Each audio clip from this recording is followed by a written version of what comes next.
President Trump's tariff plans sent shockwaves through the U.S. stock market. The initial announcement triggered a massive sell-off. Investors panicked. Trillions of dollars in market value vanished. The Dow Jones Industrial Average plunged. The S&P 500 and Nasdaq followed suit. It was a bloodbath.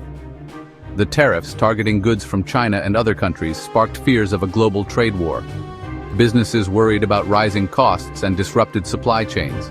Consumers braced for higher prices. Uncertainty gripped the market. Then came a glimmer of hope. Trump announced a 90-day pause on most tariffs. The market rebounded, but the recovery was short-lived. Investors remained on edge. The trade war fears weren't going away. The market remained volatile, swinging wildly on every Trump tweet and trade negotiation headline. It was a roller coaster ride that left investors feeling queasy. Chris Chiunti, a seasoned investor, wasn't taking any chances. He saw the tariffs as a sign of trouble ahead, inflation, stagnant growth. He decided to cut his losses. Chiunti sold off about 10% of his portfolio, including shares of blue-chip companies like Nike and Apple. He moved his cash into a money market account, seeking safety and stability. Chiunti even considered investing outside the U.S., looking for opportunities in more stable markets. But not everyone shared Chiunti's pessimism. Ken Wagnon, another wealthy investor, saw the market dip as a buying opportunity, a chance to scoop up undervalued stocks. Wagnon doubled down on his investments in U.S. companies, particularly in sectors he believed in for the long haul: consumer durables, technology, and healthcare. He remained confident in the American economy and Trump's ability to strike favorable trade deals.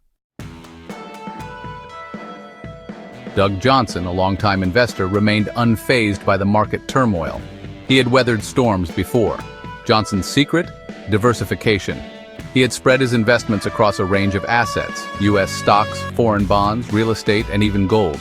Johnson's diversified portfolio acted as a buffer, cushioning the blow from the market swings. While some of his investments declined in value, others held steady or even increased.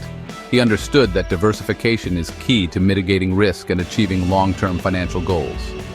Financial advisors across the country were flooded with calls from anxious clients.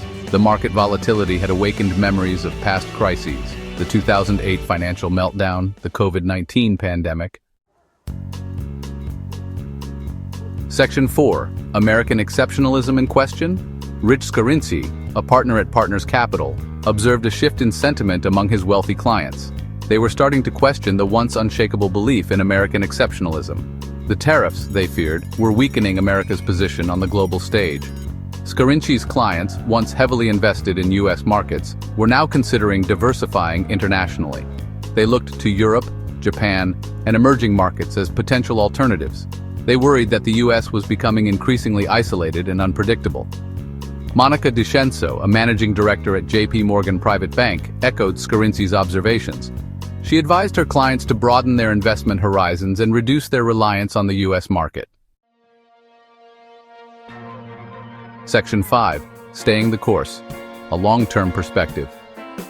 Amidst the market turmoil, UBS, a global financial services firm, offered a calming perspective. They urged investors to stay the course and not make rash decisions based on short-term market fluctuations. UBS reminded investors that the stock market has always been cyclical, experiencing periods of both growth and decline. They pointed to historical data showing that the S&P 500 had consistently recovered from past downturns, even after significant drops. UBS emphasized the importance of taking a long-term view when it comes to investing. They advised investors to focus on their overall financial goals, maintain a well-diversified portfolio, and ride out the market's ups and downs.